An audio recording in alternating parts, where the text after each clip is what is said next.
Hello everyone, this is Bob Rauner. We're presenting today the first step of the curriculum for the Nebraska Physicians Cancer Screening Initiative. This is an initiative that has its roots in some work that I used to do with SERPA ACO, then progressed to a Lincoln initiative that was community-wide, but is now going to be a statewide effort because multiple communities across the state will be using this curriculum to improve colon and breast cancer screening within their communities.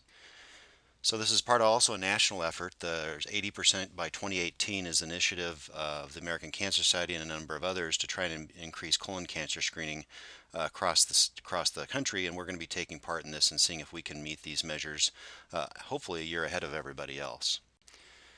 So the goals of the initiative will be using colon and breast cancer screening. We'll be using the measures defined by the National Quality Forum and used by the ACO and medical home pilots both across Nebraska and nationally. So if you're a part of any of those efforts, they are using these exact same measures, so they'll fit with what you're trying to do, hopefully within your clinics. We set a target of greater than 65% by the end of this year, and then hopefully 80% by 2017, hopefully beating other communities across the country and the state doing this before everybody else. We're going to be able to verify the success of our efforts based on claims data. I'm working with Ted Frazier at Great Plains Quality Improvement, who has access to Medicare claims data, and he's been able to produce some county level results that we'll be tracking on both colorectal cancer screening, which you can see here, and mammography screening, which you can see here. I'm also working with Blue Cross Blue Shield to see if they might be able to give us similar methods to see that whether these projects are working on the community level. In Lancaster County, for example, we already have 25 clinics confirmed participating, representing over 170 family physicians, internal physicians, OBGYNs. That should be enough to move county level rates. Also potentially working with Nebraska City and Otoe County. So hopefully we'll see the results of this effort on an almost real-time basis. So why do you want to do this? I usually go back to the start, and when I was in medical school, I was trained that patients came first. So one of the benefits of doing this is, honestly, it will improve the health of our patients. The evidence, especially around colon cancer screening, is that it not only can prevent cancer by removing polyps, but of course by early diagnosis, save lives, and potentially even save money. Another benefit of this project, though, is it's going to help your clinic succeed as a medical home or an ACO. All of these projects are using these exact same measures, and there's even financial incentives that could tie into this. Also, the upcoming changes with macro that taken place in 2019 fit with this as well. So it gives you practice to start working on the types of projects you're going to be doing in the coming years. A third benefit is you'll get 20 to 30 hours of CME depending on your degree of participation with the effort, and it also will take care of your Part 4 maintenance of certification for both ABFM and ABIM. It may also work for obstetricians and PAs as well, and I'm working on that as well, hopefully, and have that answer out to you soon. So all quality improvement efforts have some type of model. My preference is to use DMAIC. This is the Six Sigma type of approach used frequently in the manufacturing and IT industries. I do modify it slightly in that I replace the control with communicate, because we're not operating an assembly line on Ford Tauruses where we can have tight control over things, because people are different, physicians are different, nurses are different. Control is not that realistic, but communication can hopefully take care of the area, and we'll talk a little bit about more in that in the future. An example of DMAIC being used, this is a study from Health Affairs where a German hospital system was using DMAIC. Their ultimate measure is what I sometimes call the ultimate quality measure, which is dead, not dead. And they made big improvements on mortality and ischemic stroke, pneumonia, heart failure, MIs by using this module. So it does work in a healthcare setting.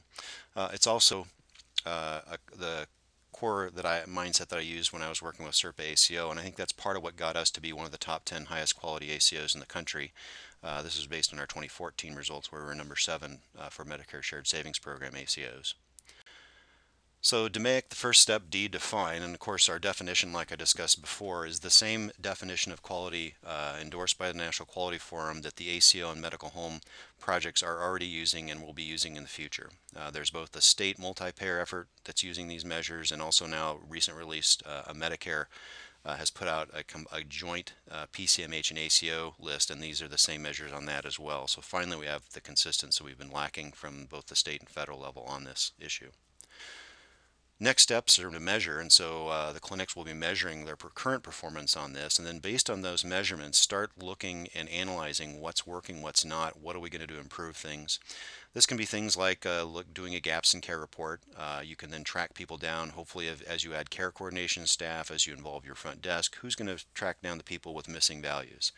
I sometimes point people out that the most important part of this is the red bar, meaning who hasn't had colon cancer screening. These people are screened, we've got them, but what about these people? How do we track them down?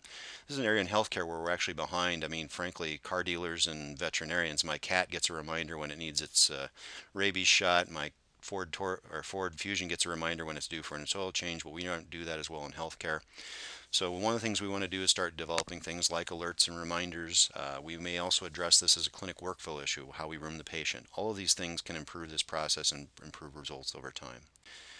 And finally, communication. How this is discussed when your clinic is key. It has to be a team approach across portions of the clinic, the front desk, the back office. Everybody needs to be involved. The discussion needs to be open, and hopefully you've got a comfortable enough environment with your clinics where you can openly discuss things that need to be discussed. Keep in mind you'll have to do repetition. Just because you said it once doesn't mean that everybody in the clinic remembered it. So you'll have to discuss this at multiple times and hopefully put out written summaries so people have it in writing. Also, when you're doing this, some competitiveness can help, but not in a rank and spank mentality. The key is to find out who's doing it well and why, and then trying to replicate that across, not looking at who the bad person is and trying to make them shamed in some way. So how you do this is really important. The timeline for this, so right now, February and through March, hopefully all of you will be collecting your baseline data for that first meeting. Through March and April, people will be having those first clinic meetings, discussing the results and figuring out what exactly they'll be doing about it.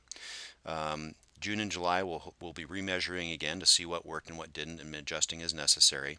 Late November, we'll pull a third measurement for clinics to see how they're doing. And then for those who want maintenance of certification credit, there will be an online place where they'll have to attest and do a little reflection survey that's needed to be completed by December 7th. And we'll let you know as that time comes out. So again, step one right now, people should be working on the measurement side. We have IT assistants to help you if you have any trouble pulling these measures from your EHR. It's even possible to do it without an EHR, and we have 2 clinics signed on without an EHR, and we'll be working with them on how they might have another way of collecting this kind of information. Then that analysis, what's working, what's not, and then improve it and communicate what's happening. Ideally, for that first meeting, you have a provider level version where you can see how the clinic is doing as a whole, but then how everybody else is doing between providers with some type of benchmarking. And I also like to make sure that people include some type of a confidence interval to know that all these people here, for example, are statistically equivalent for each other. So you can't necessarily say this person's better than that person. So we'll try to create a report like this, and I think this is a better format when you're discussing across clinics. Also looking and realizing, this person may be wrong, may not be doing as well, but there are multiple explanations. It may not necessarily be that they're not as good provider. It could be an EHR problem. It could be that some training happened where somebody didn't put the results in the wrong place. And so don't automatically jump to blaming somebody, but do look at these people and say, how are they able to get such good results? What are they doing right? A word of caution, and this is actually from 11 years ago when I first started working within our residency program effort, which is very similar to this effort actually. This is specifically our Pneumovax, and you'll see here that when we in our first number, it looks like we're not doing very good. 12% Pneumovax rate looks horrible. We got a little better with each flu season. We caught a few more, but the problem is this is honestly just bad data. We weren't that bad at the time. We weren't at 20%. Our real numbers were higher. The problem is we hadn't noted it correctly in the chart, or it was still in the paper charts before we started. By focusing on those missing data, the first 3 months sometimes is honestly cleaning up your data. We found out that our real number, although not great, was still decent actually. We were around 57, 58%, but by putting all the processes in place that we mentioned earlier, we rapidly got into 75 to 80%, which would have been competitive with ACOs even last year. And so we did this 10 years ago in a residency program by dealing with this. And so if you get it right, you can show these type of results and really prove that you are a good clinic. Here's another prime example of one of the SERPA clinics I worked with, and one of their docs actually was part of that prior residency program effort. When they first pulled their measures, 39%, it's not that great, but part of this rapid improvement to 62% was cleaning up their data. They have since gotten to the point where they're over 90% of their patients receiving a Pneumovax. And so this first few months that you're working on this project, you're going to see dramatic improvements in your numbers. Part of that is artifact just from cleaning up your data, making sure that mammogram report or colonoscopy, although it was scanned, may not have been noted properly. It might be captured. By fixing that, a lot of that's going to rapidly make your numbers better, but it'll also give you better information to work with as you go. I think it's sometimes good to look. This is an article from Family Practice Management looking specifically at immunizations. They actually went through and looked at the immunizations and figured out how many were missing and for what reasons. Sometimes people had left the practice and so they didn't deactivate the patient. Well, you don't want to deactivate. You don't want to keep tracking patients that have moved to Arizona, for example, or when they're dead. It always looks awkward when you send a reminder letter to someone who died 3 months ago. Was it a no-show, in which case they need to be reminded to come in for their appointment? Was it a missed opportunity? Did they show up but we missed it? And so they actually went through, and I thought this was a neat way of looking through and doing some analysis. Each of your clinics is going to have a lead clinician, and their job is going to be to get this first form submitted. So after that first meeting, potentially a second meeting when you've created your plan, the summary for the CME and maintenance certification is going to require a submission of two things. First is this form. You'll name your clinic. You'll actually put in your numerator and denominator for both these measures. You'll describe some changes you're going to make and who's going to do what. Following that, by having those numerators and denominators, we're actually going to be able to create a community dashboard, and you'll be able to, the results of that is you'll be able to see how you compare to your peers across Lincoln and the state, and we'll be pushing that out. Clinic IDs will remain anonymous, but you'll know, for example, that your clinic might be 9 or 4.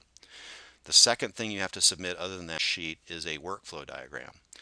It can be as simple as this, where you take a whiteboard or a bunch of sticky notes and create this. You can literally just take a picture and send that in. That is adequate, and that'll be good enough. Ideally, though, you'll take a workflow diagram of what things you're going to change and turn them into something on paper. This is a clinic that used SmartDraw, an online free application, to actually turn it into an actual flow chart, which they were able to then reproduce and use that as a communication tool with the clinic. But what you see here is they take an exception report, how that's going to be used, point of care when someone is rooming the patient, for example, some recall information. So they had a really nice plan that they created of how they were going to improve quality. And I know for a fact that this clinic did it really well, and I think this was one of the things that helped them do it really well. Some controversial things, and not everything is as simple as you like it to be. Many of you know that mammography screening right now, there are 3 separate recommendations out there. USPS and AFP have had biannual screening for ages 50 to 74 for a few years now. ACOG and the radiologist had annual screening 40 and above, and the American Cancer Society kind of essentially split the difference last year. So we have 3 competing recommendations. However, when you look at how the quality measures are defined, it's a lowest common denominator. So no matter which one you have, it shouldn't impact your performance on the quality measures. Some added controversy is the addition of the 3D mammography, which if it does in fact reduce some of the overdiagnosis false positives, may make a valid argument that maybe we should go back to annual screening for everybody. So that's, again, something that we do not define as part of this process. It's up to your clinic to pick where you are on this measure. It should be okay on quality measurement either way. Colorectal cancer screening, there's not much controversy around interval and age, but a little bit around methods of screening. There are many ways out there to screen right now, including now, of course, I didn't add the DNA screening, but there's multiple measures. However, if you're doing quality measurement, the U.S. Preventive Service Task Force specifically only recommends colonoscopy, Flexid, or FOBT at this time. And the American Cancer Society specifically recommends against, a single digital rectal exam. That is not adequate.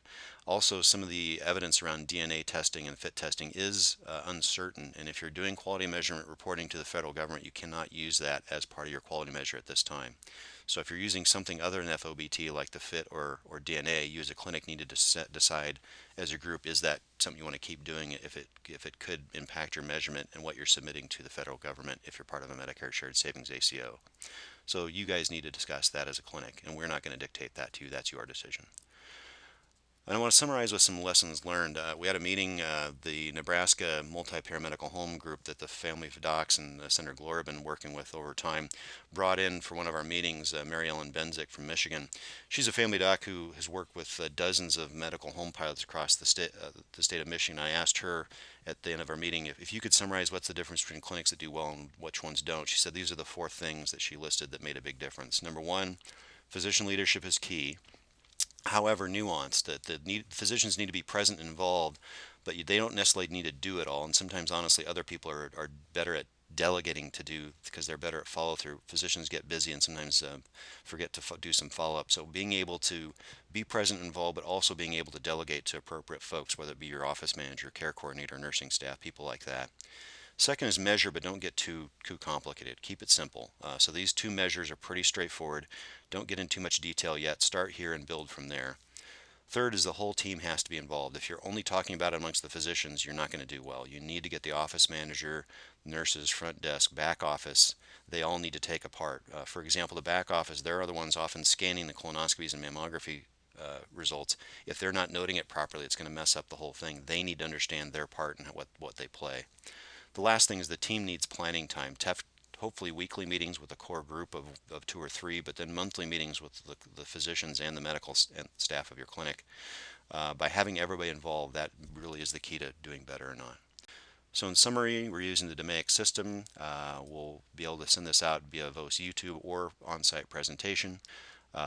Thanks to our funders, Blue Cross Blue Shield of Nebraska, COPIC, and the Nebraska Medical Association are funding this project and covering a lot of the physician fees even.